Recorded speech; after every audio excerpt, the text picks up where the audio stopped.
We are very grateful to the generous support extended to my country by the United Nations, the World Bank, the Asian Development Bank, the IMF, the AIIB, and the European Union, as well as many friendly countries around the globe.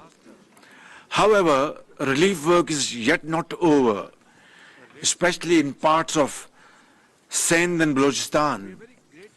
Our young and able Foreign Minister belongs to the province of Sindh, where the flood water still needs to be drained to reclaim the agricultural land, to grow food, to build homes, reconstruct infrastructure, and rehabilitate institutions and services.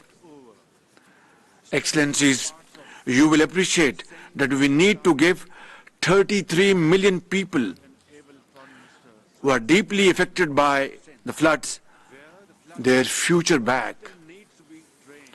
Their families must stand on their feet, and they must come back in life and earn their livelihood. Today's convening is an attempt to give my people another chance at getting back on their feet.